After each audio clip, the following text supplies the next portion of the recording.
Jordan Hayes, a promising young black journalist, was no stranger to controversy.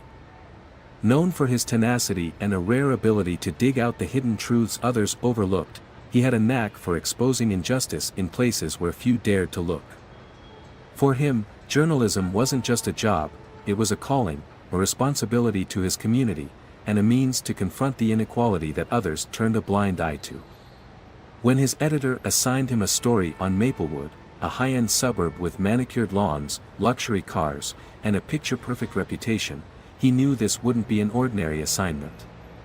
The suburb had long prided itself on exclusivity, but behind its pristine image lay whispers of racial prejudice and social exclusion. Stories had circulated for years of minority residents and visitors facing hostility and discrimination, but no one had dared to write about it. No one had brought these accounts to light. Until now.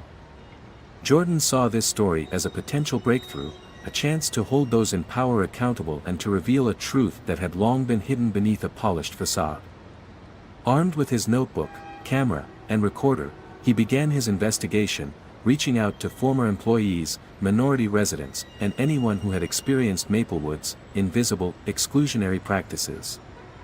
His first interviews revealed troubling accounts: families who had felt unwelcome, residents who had been quietly urged to sell their homes, and visitors who had been treated with barely disguised hostility.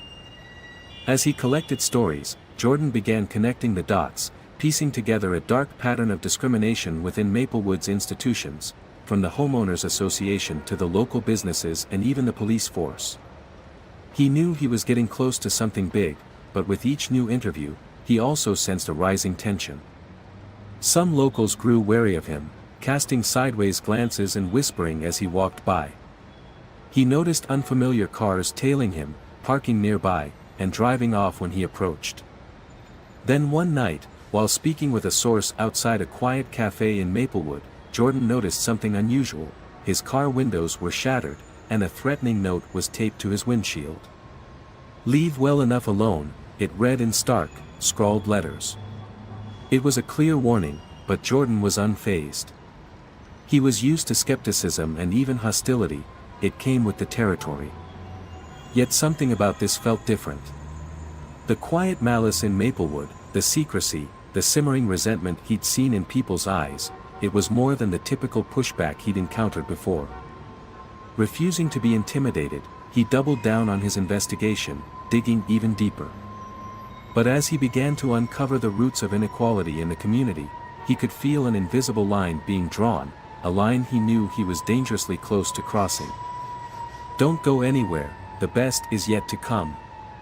Before we dive in, let us know where you're watching from, and tell us if this story of courage and honesty resonates with you. And be sure to hit that subscribe button so you never miss an inspiring story. Chapter 1: The Assignment. Jordan Hayes sat across from his editor, who peered at him over thin, wire-rimmed glasses, her expression both intrigued and intense. Jordan could feel the tension. His editor rarely called him into her office, let alone at the end of a long workday.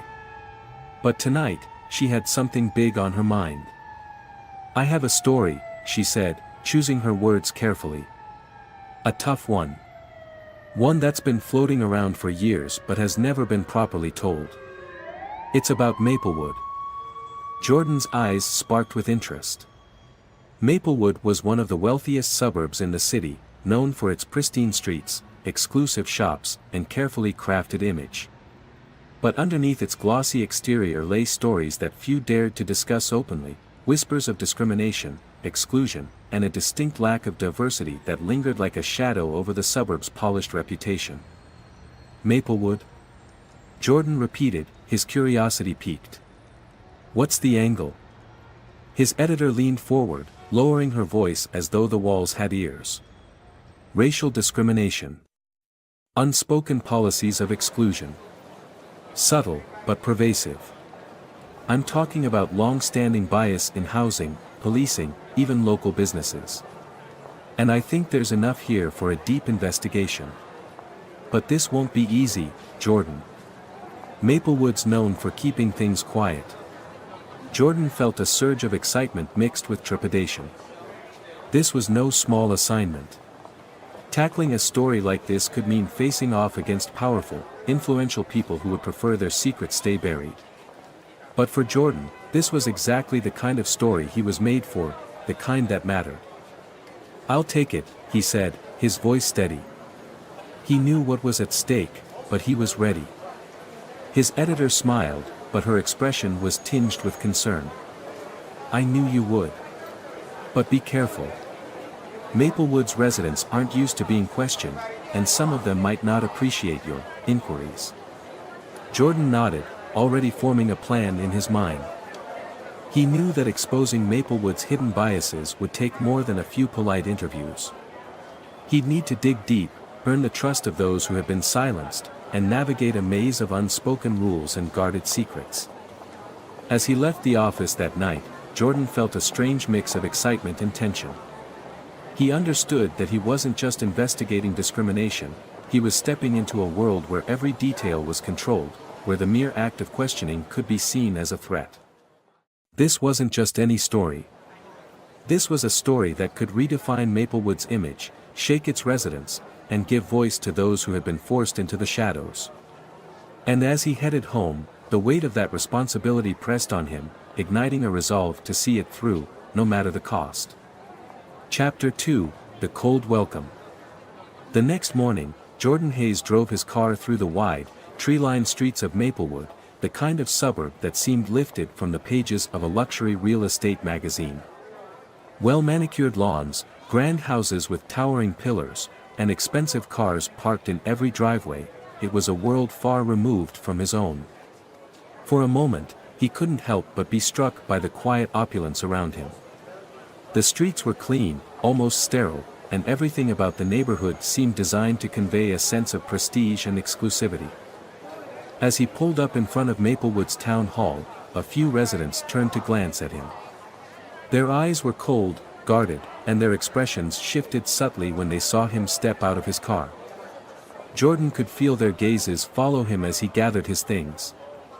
This wasn't the kind of place where people stared openly, but the intensity of their subtle curiosity made his skin prickle. He was used to drawing attention as a journalist, but here, it felt different, more like suspicion than simple curiosity. He adjusted his camera bag on his shoulder and walked up the marble steps of the town hall, his footsteps echoing in the quiet morning air. Inside, the lobby was bright, sterile, and silent, with polished floors and tasteful but minimalist decor. The receptionist, a middle-aged woman with perfectly styled hair and a crisp blouse, looked up as he approached. Her smile was professional but tight, and her gaze lingered on him a fraction too long. "Good morning," Jordan greeted, keeping his tone friendly. "I'm Jordan Hayes from the City Voice. I'm here to meet with Councilman Grant about a project we're working on." Her smile stiffened, and he noticed a flicker of surprise in her eyes. She scanned him quickly, from his camera bag to his casual but neat attire, as though trying to reconcile his presence in Maplewood with the norms she was used to. "Ah, yes, Mr. Hayes. Councilman Grant mentioned you might stop by," she said with a polite, practiced smile. "Please, have a seat. I'll let him know you're here."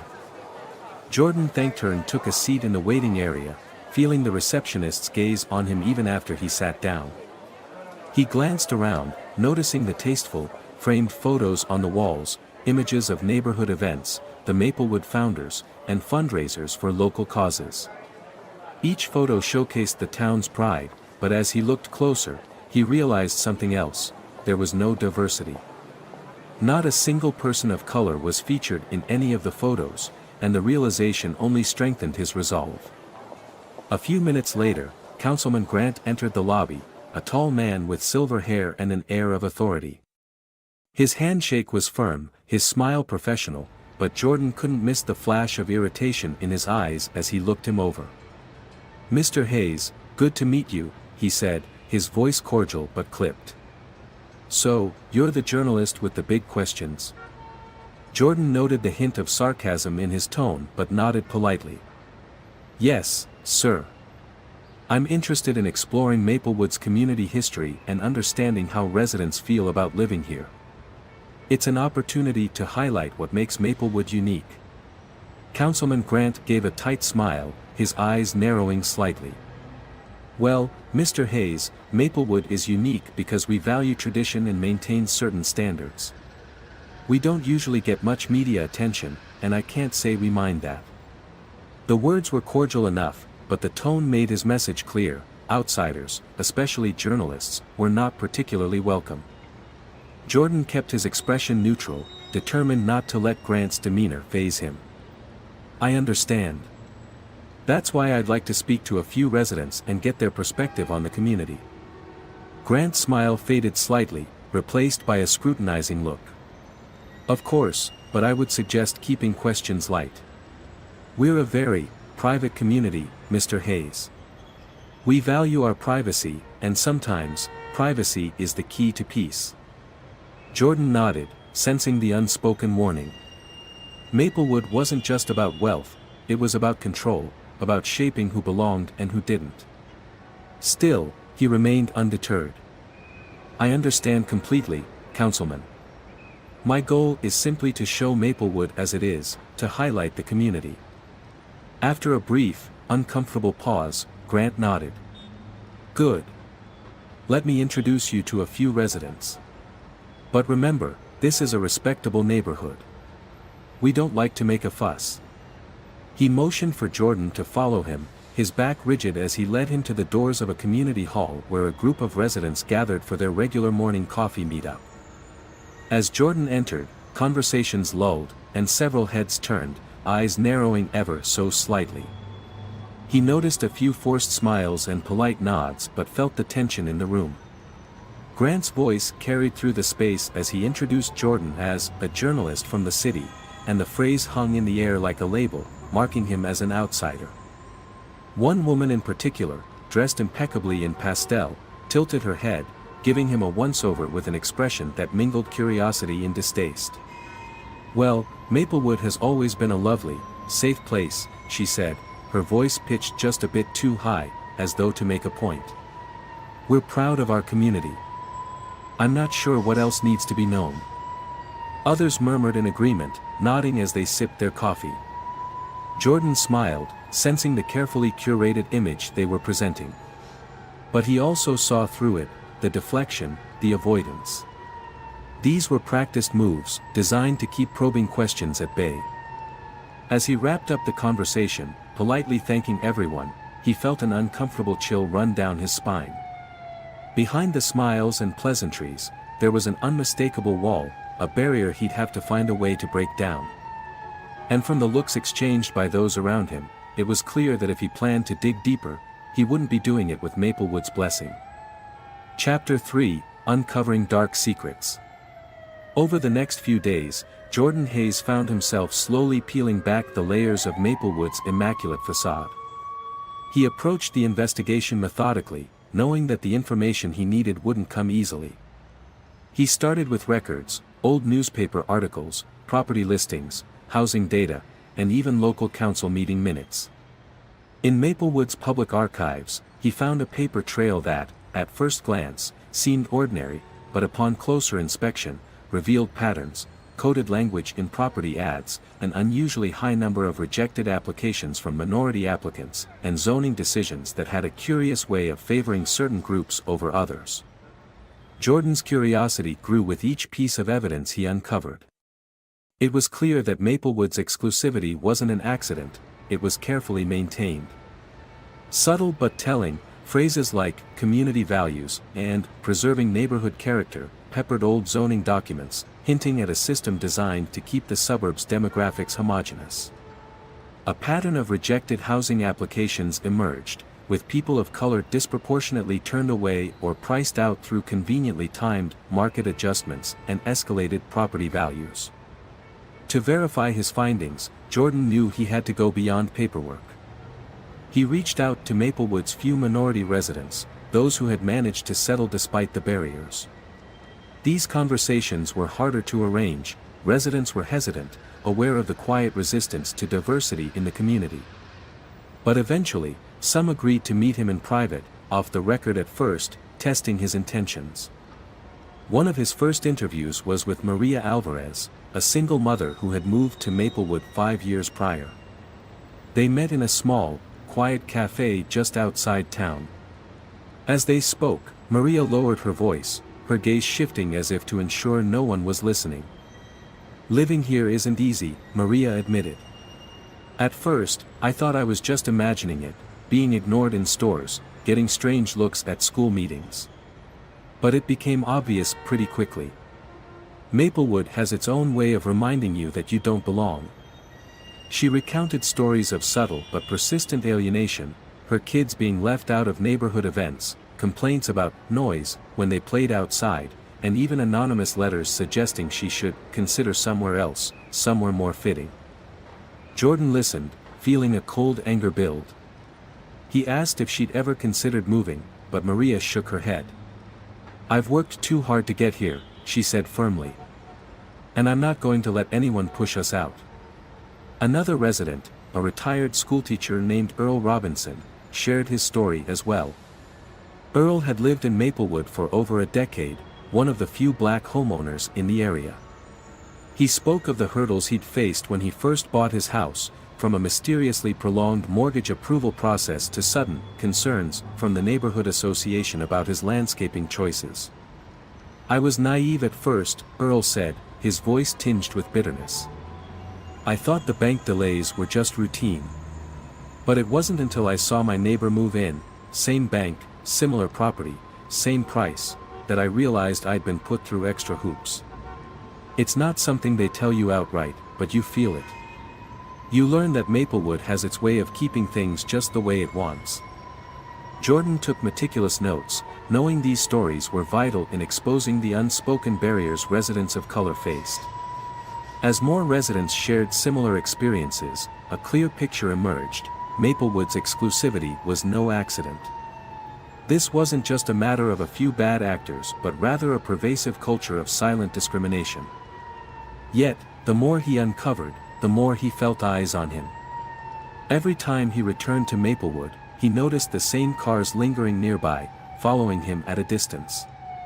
In coffee shops and on street corners, he caught glances and whispers that stopped as soon as he made eye contact. At one point, as he exited a library with a stack of records, a man he didn't recognize approached him. "Hey, what are you looking for?" the man asked, his tone friendly enough but his smile strained. Jordan replied casually, mentioning he was a journalist covering a community piece.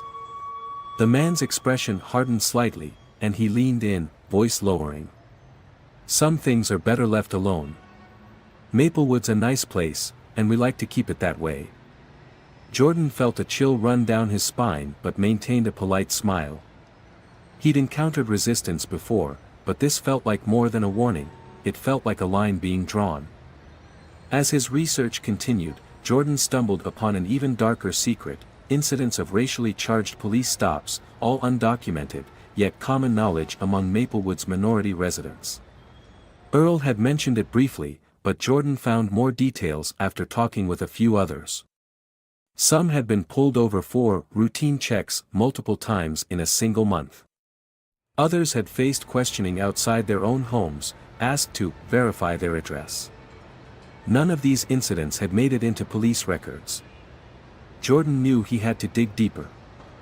He reached out to an ex-police officer, someone who had worked in Maplewood years ago and had left under strange circumstances. The officer, who asked to remain anonymous, agreed to meet him after hours in a neighboring town. "Maplewood's not the place it pretends to be," the ex-officer said bluntly, staring into his coffee.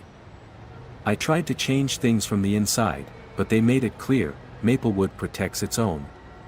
If you didn't fit their ideal, you were a target. I couldn't stomach it, so I left." The officer explained that a system of community alerts was often used to justify questioning or stopping minority residents and visitors. Officially, it was about keeping Maplewood safe. But in practice, it meant that anyone who didn't look like they belonged was subjected to a heightened level of scrutiny. Armed with this information, Jordan realized he was sitting on an explosive story.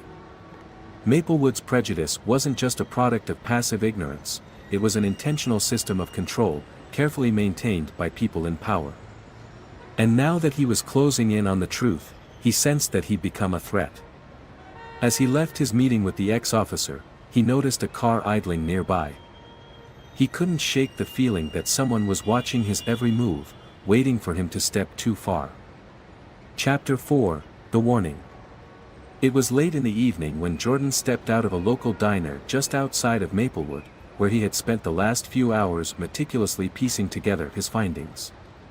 His conversations with residents, former employees, and even the ex-police officer had laid bare a disturbing picture of systemic exclusion and discrimination. Maplewood, the pristine suburb with its well-manicured lawns and picturesque streets, was a place designed to be perfect, but only for a select few. As he unlocked his car and tossed his notes onto the passenger seat, he couldn't shake the feeling that he was being watched.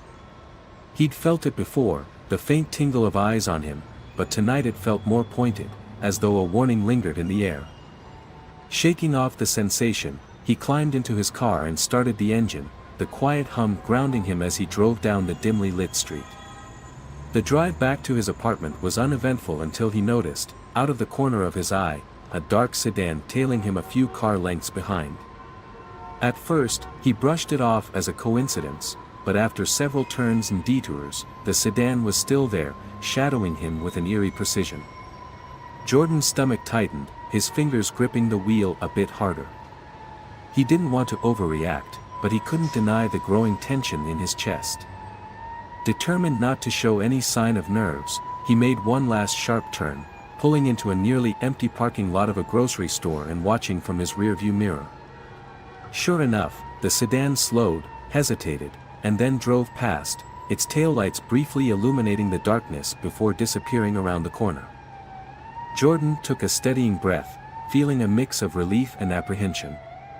He knew Maplewood's elite didn't take kindly to outsiders prying into their business, but this was more than just a cold shoulder, it was surveillance. A warning. The next morning, Jordan's suspicions were confirmed.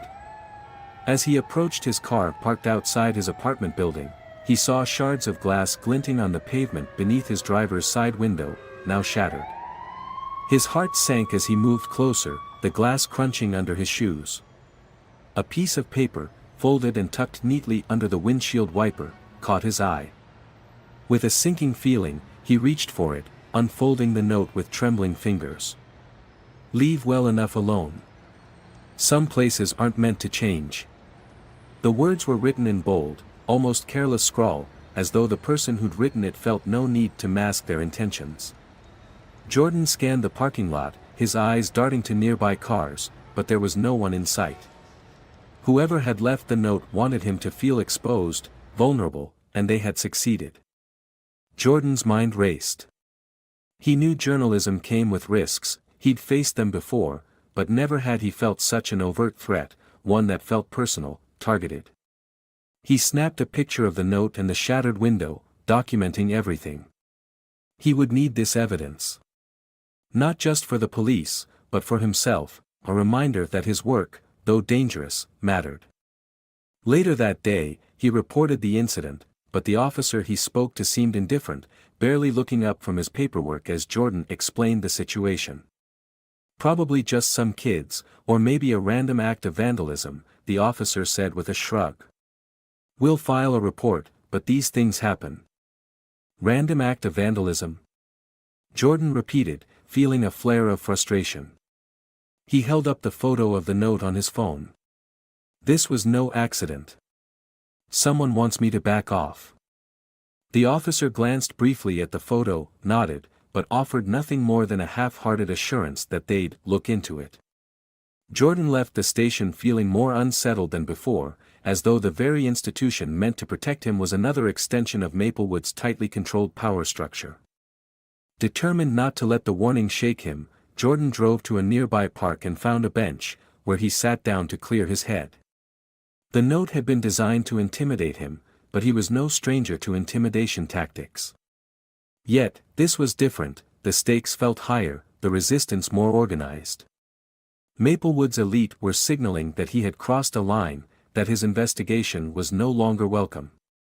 As he sat there, his phone buzzed. It was a text from his editor, asking about his progress. Jordan hesitated, debating whether to tell her about the note and the shattered window. He didn't want to appear rattled, but he also knew this was a sign of just how dangerous his story had become. He took a deep breath, typed a response, and hit send. The story's heating up. They're trying to scare me off. Almost immediately, his editor replied, "Keep safe, Jordan. If you feel it's too much, come back and we'll regroup." But Jordan knew he couldn't back down now, not when he was so close. He messaged her back, his words firm, "I can handle it. I'll keep pushing." As he walked back to his car, a sense of purpose steadied his nerves. Whoever had left that note wanted him to feel fear, but fear wouldn't stop him. This was no longer just a story about hidden discrimination or exclusivity, it was a story about power, about the lengths people would go to protect a facade, no matter who they had to intimidate or silence. And Jordan wasn't about to be silenced. That night, he doubled down, reviewing his notes, piecing together testimonies, analyzing zoning records, and cross-referencing everything he'd gathered so far. He made copies of critical documents and backed up his findings online, creating a safety net. The threat may have been real, but so was his resolve. He was in too deep to back out now. As he reviewed each note, each detail, he found his mind returning to one haunting thought: he wasn't just uncovering a story, he was unearthing a deeply rooted system of control, where subtle prejudice turned to open hostility the moment it was challenged. He didn't know what the next day would bring, but one thing was certain: he would keep going, even if Maplewood's invisible walls were closing in around him. Chapter 5: Crossing the Line. Jordan Hayes returned to Maplewood one evening, more determined than ever. The warning note, the shattered car window, and the disinterest of the local police had only fueled his resolve. He was onto something big, and he knew it.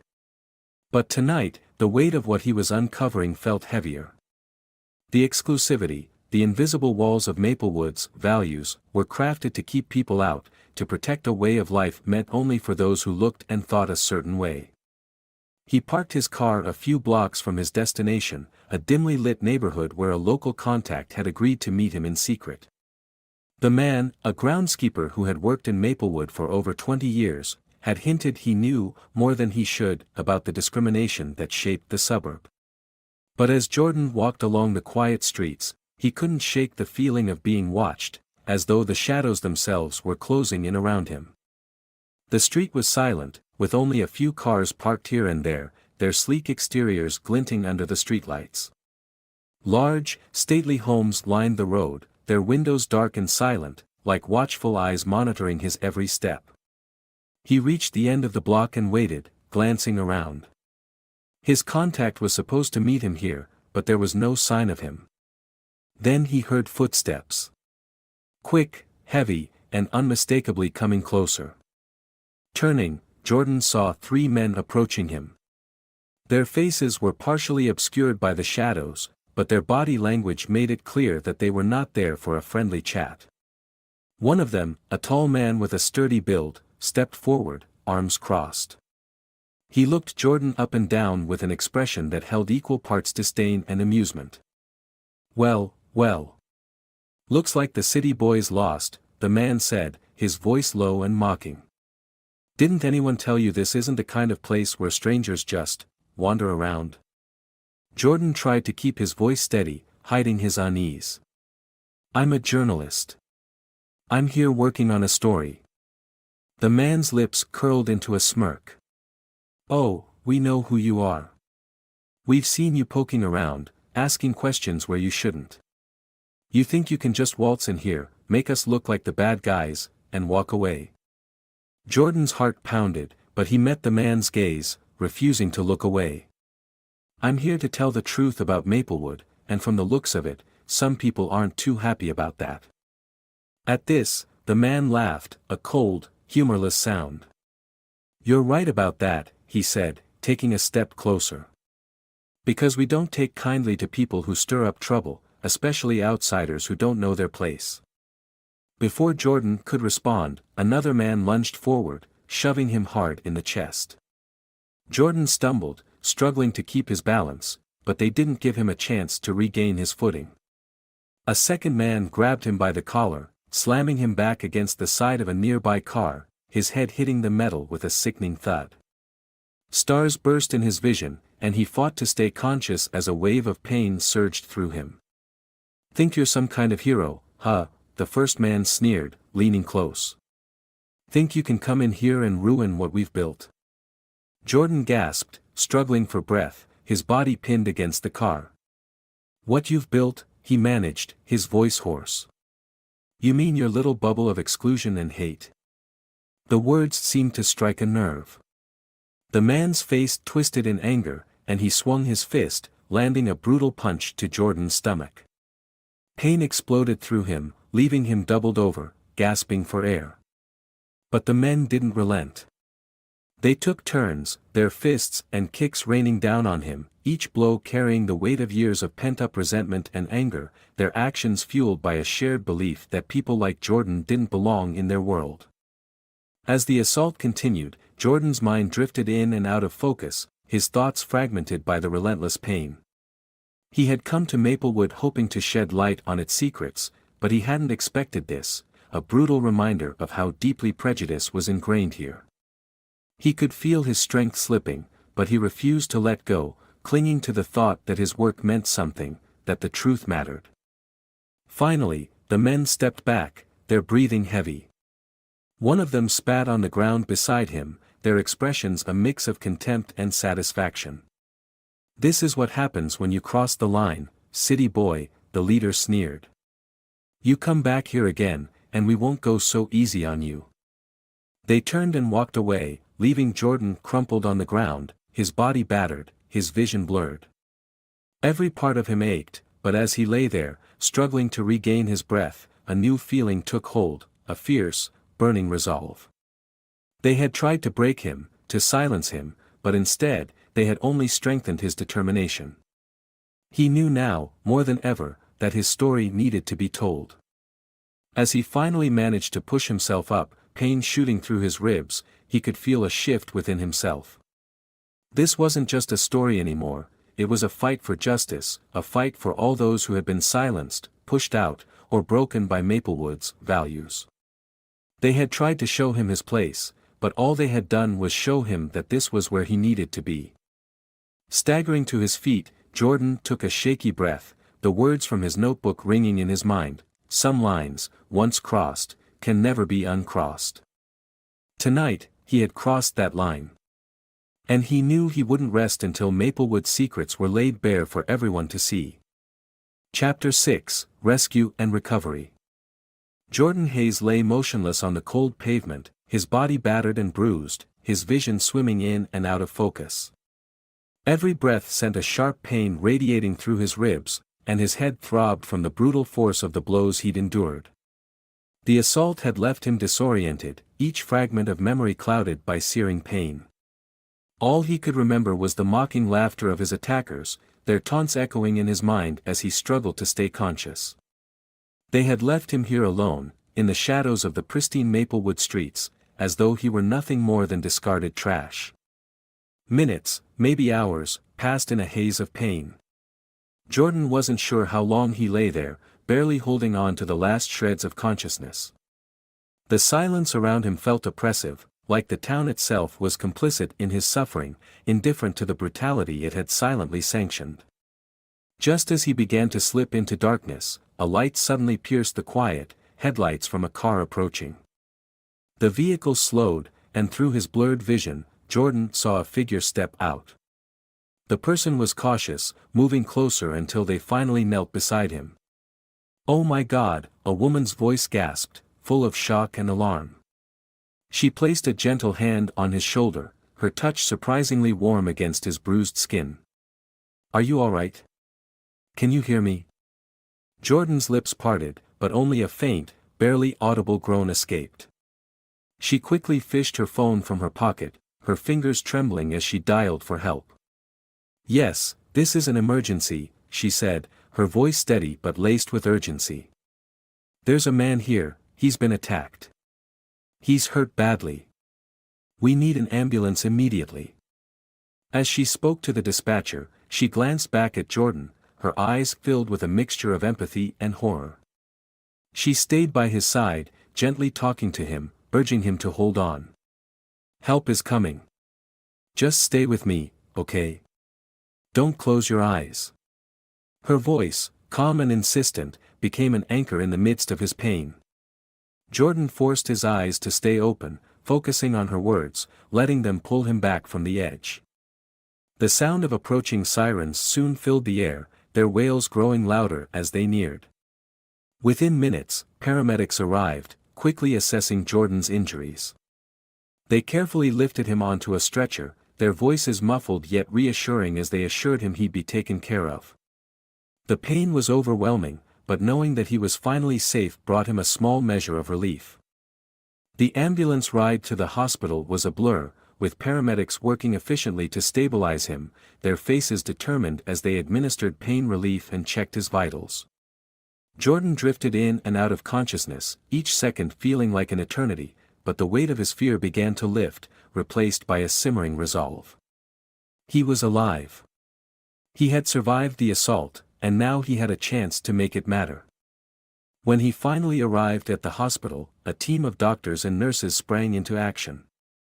They carefully examined his bruised ribs, the contusions on his face, and the deep gash on his temple. He endured X-rays, scans, and countless questions, each medical assessment a reminder of what he had been through. But Jordan answered them all, each word strengthening his resolve. As the doctors confirmed that he had no life-threatening injuries, only painful bruising and a likely concussion, he felt a surge of gratitude mixed with a fierce determination. After what felt like hours, he was finally settled into a hospital room. The fluorescent lights above cast a harsh glow, illuminating the extent of his injuries. He stared at his reflection in the small mirror across the room, swollen face, dark bruises forming along his jaw, and a bandage over his temple. The physical evidence of the attack was impossible to ignore, a stark reminder of how close he had come to being silenced. As he lay there, the door quietly opened, and the woman who had found him stepped into the room.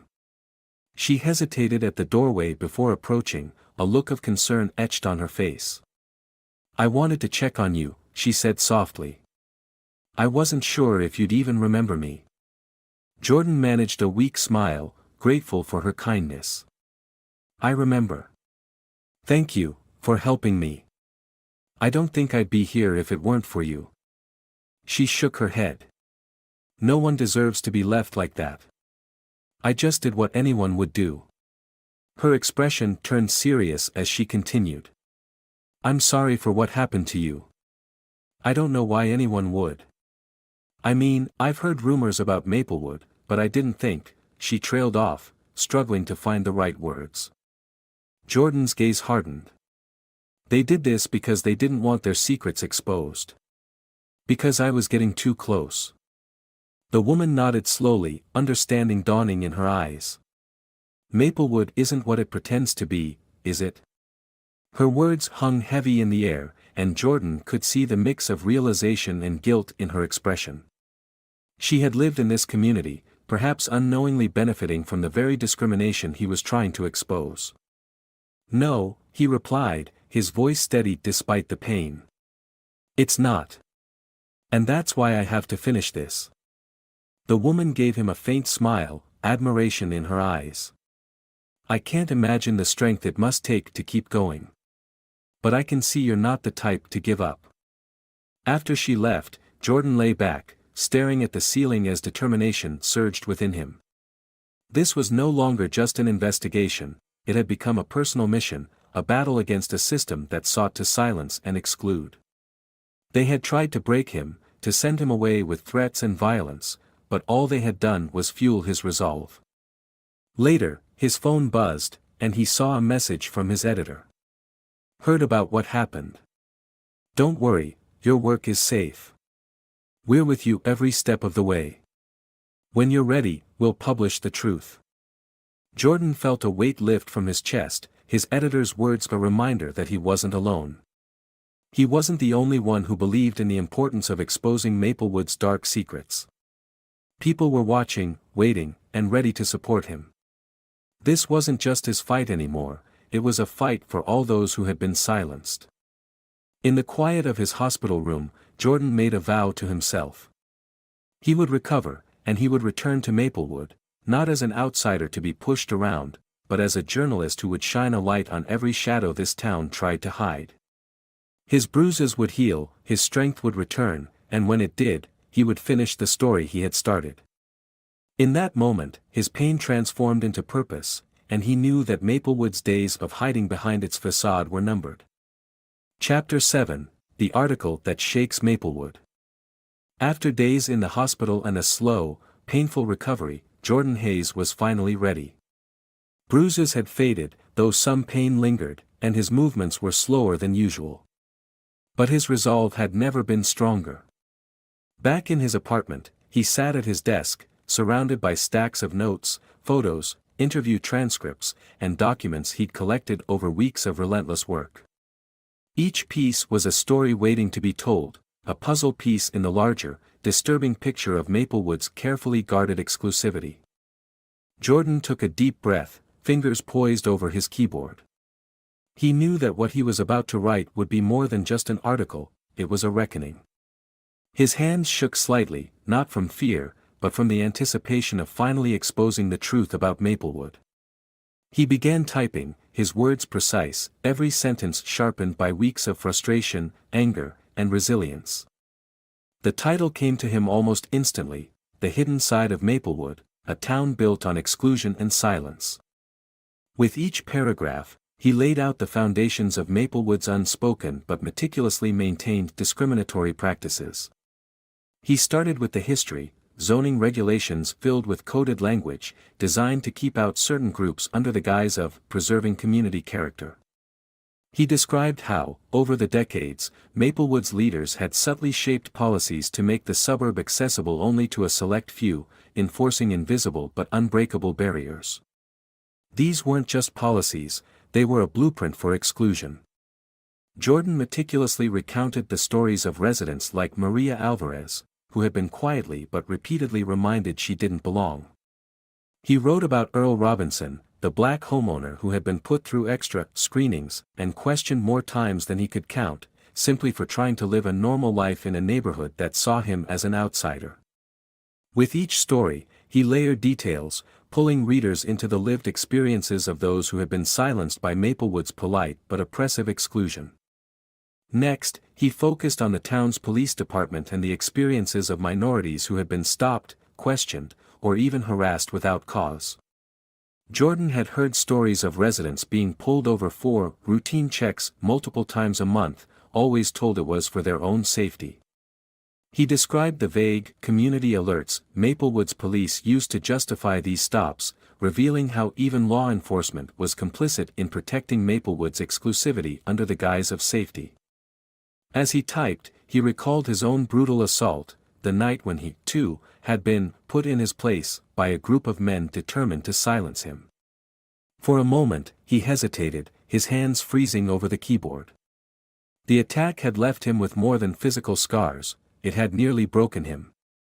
But then he reminded himself why he was doing this, for all the people who had lived in fear, all those who had been dismissed or overlooked.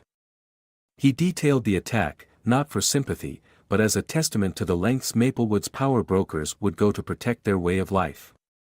His words painted a clear picture of a town not just indifferent to diversity, but hostile to it, willing to employ threats, intimidation, and violence to keep outsiders at bay.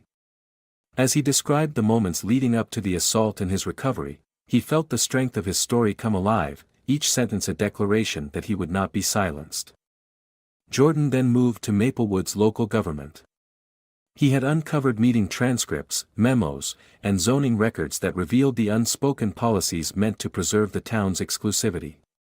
He quoted speeches from town leaders that, on the surface, seemed innocuous, phrases like, upholding our community's heritage and protecting the Maplewood way of life.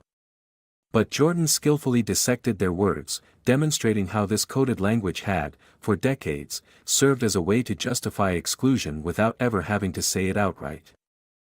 As he neared the end of the article, Jordan took a step back, rereading his work. He felt a surge of pride and righteous anger. It was all there, the history, the stories of residents, the systemic discrimination, and his own experience as a final testament to Maplewood's ugly truth. His article was more than a collection of facts, it was a demand for accountability, a call for justice, a declaration that Maplewood could no longer hide behind its manicured lawns and pristine facades. Finally, he typed the last lines, an ending that would echo with readers long after they closed the article. Maplewood's beauty, its perfect lawns and quiet streets, comes at a cost paid by those it excludes, those it silences, those it intimidates. It is time for this town to be seen for what it truly is, a place that guards its exclusivity with prejudice and protects its image through fear. But no matter how high the walls are built, the truth has a way of breaking through. With a final, steadying breath, he sent the article to his editor, attaching every photo, every piece of documentation, every quote he'd collected. He knew there would be backlash, perhaps even more threats, but it didn't matter. This was his story, and it was out in the world now. The aftermath. Within hours, the article went live, first on his newspaper's website and then rapidly shared across social media. It didn't take long before it caught fire, spreading well beyond Maplewood's borders. Comments flooded in, people expressing outrage, shock, and support. Former Maplewood residents shared their own stories, recounting similar experiences of exclusion, subtly affirming everything Jordan had written.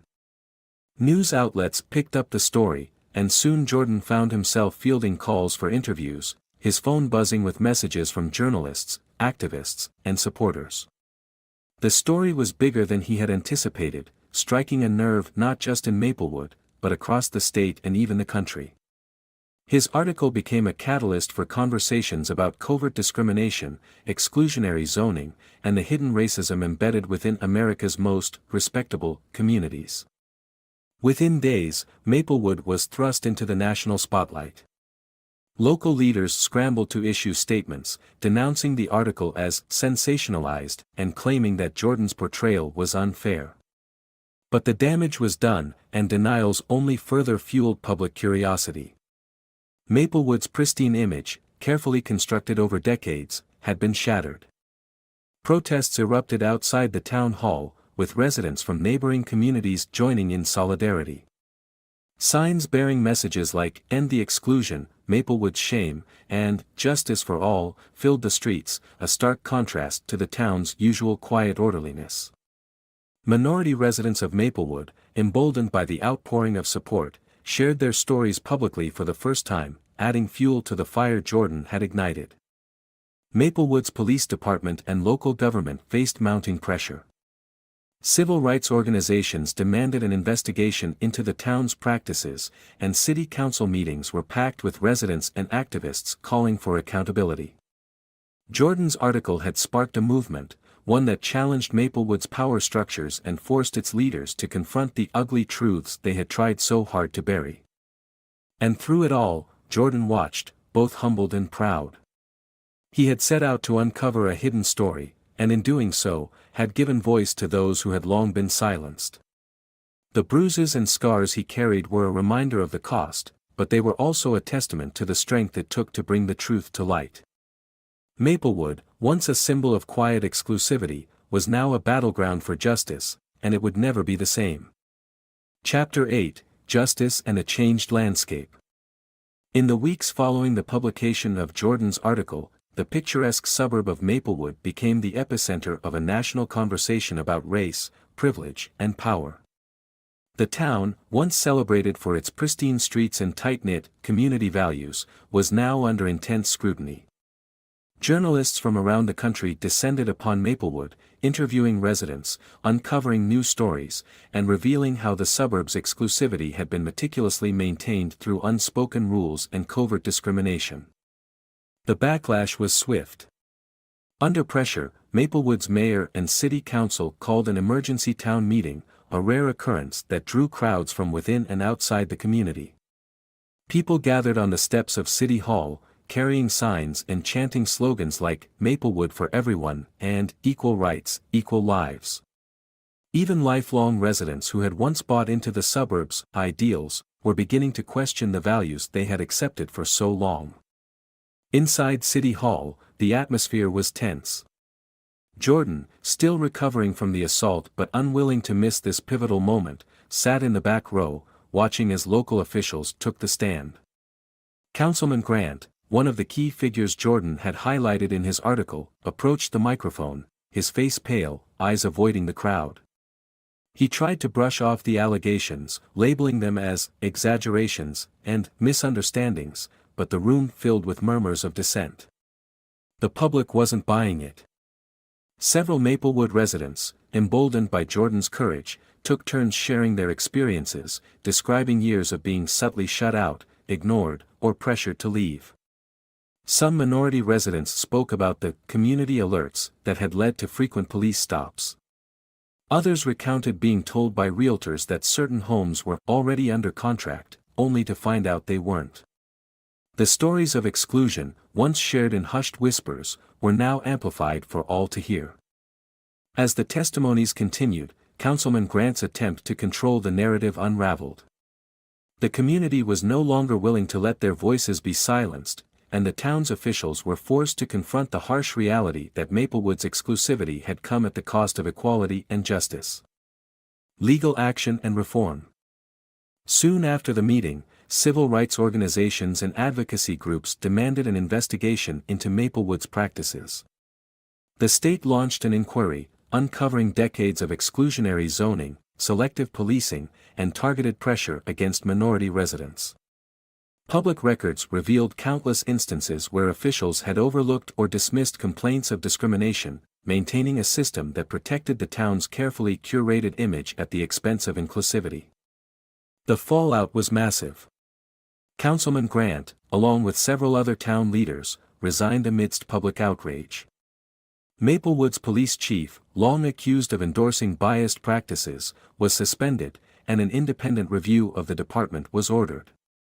Calls for reform echoed throughout the community, and for the first time, Maplewood's residents began to question not just their town, but the values upon which it had been built. Under pressure from activists and local residents, Maplewood City Council implemented a series of sweeping reforms. They abolished the so-called community alerts system and introduced new, strict regulations on police conduct and accountability. Housing policies were overhauled, with zoning laws rewritten to promote diversity and prevent exclusionary practices. Maplewood's legacy of discrimination, long hidden beneath the surface, was finally being dismantled. The community unites. The reform sparked a new sense of solidarity within the town. Maplewood's diverse community members, who had long felt like outsiders, were finally being seen and heard. Neighborhood associations, once rigidly selective, began organizing inclusive events, opening spaces where everyone felt welcome. New resident-led committees were formed to oversee fair housing practices, ensuring that the mistakes of the past would not be repeated. Jordan was invited to speak at a community forum held in the town square. Still healing, with visible scars that served as a testament to his journey, he stepped onto the stage to a standing ovation.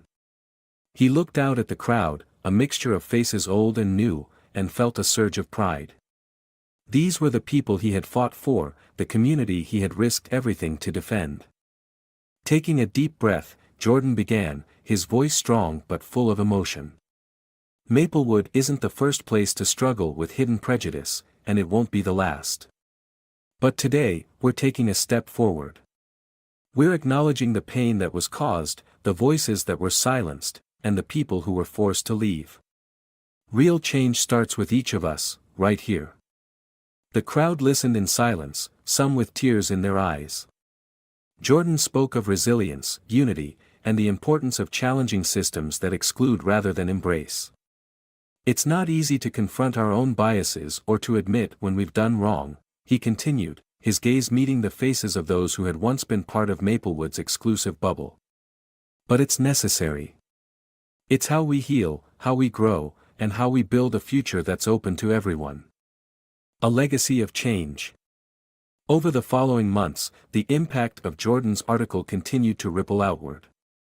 Other communities across the country began examining their own practices, inspired by Maplewood's reckoning. Journalists, activists, and ordinary citizens reached out to Jordan, sharing stories of hidden discrimination in towns and cities that prided themselves on exclusivity. His work had sparked a movement, one that encouraged people to confront the barriers that kept them apart. Maplewood itself was transformed. In place of the silent exclusivity that had once defined it, a new spirit of openness began to flourish. The community center, a space that had once been quietly restricted, was now a hub of activity, hosting cultural festivals, youth programs, and town hall meetings open to all.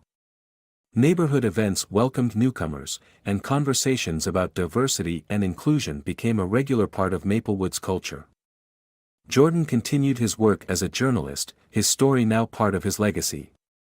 His article was studied in journalism courses and referenced in discussions on systemic bias and the power of investigative reporting. People looked to him not just as a journalist but as a symbol of what it meant to stand up for justice, even when faced with the risk of personal harm. One afternoon, as he walked through Maplewood, he was approached by a young girl holding a notebook. Her eyes sparkled with excitement as she recognized him. "Mr. Hayes," she said, "I want to be a journalist like you. I want to tell the truth." Jordan smiled, feeling the weight of his journey settle into something lighter, something hopeful. "Then go out there," he replied. "Ask questions. Listen to people's stories. And never let anyone tell you that the truth isn't worth fighting for." Maplewood was no longer a place defined by exclusion. Through courage, resilience, and a willingness to confront its own darkness, it had become a beacon of what could be achieved when people came together to demand justice. And as Jordan watched the young girl walk away, notebook in hand, he knew that his story had become something greater, a legacy of change that would live on, inspiring others to tear down the invisible walls that separated them and build communities founded on equality and respect. This story feels like a testament to the courage it takes to shine a light on deeply rooted, often invisible injustices. Jordan's journey is more than just the work of a journalist, it's a story about resilience, integrity, and the power of speaking truth to power. His fight wasn't just for a headline, it was a battle for people's right to belong, to be seen, and to have their voices heard in a place that had systematically silenced them for years. What makes this story so powerful is the depth of transformation it sparks, not just for Maplewood but for Jordan himself. He confronts danger, betrayal, and pain, yet he channels all of it into his work, using his voice to amplify the experiences of those who had been overlooked. He could have walked away, could have let fear dictate his actions, but instead, he chooses courage over comfort, creating a ripple effect that impacts an entire community and beyond. This narrative reminds us that change is rarely easy or comfortable, it's often messy, filled with tension, resistance, and, as in Jordan's case, real personal risk. But it's also a reminder that truth has an incredible power to disrupt, to unsettle, and ultimately to heal. Jordan's story is a call to action for anyone who believes in justice. It's a reminder that sometimes we have to confront the darkness to make way for light, and in doing so, we can transform not only our communities but also ourselves.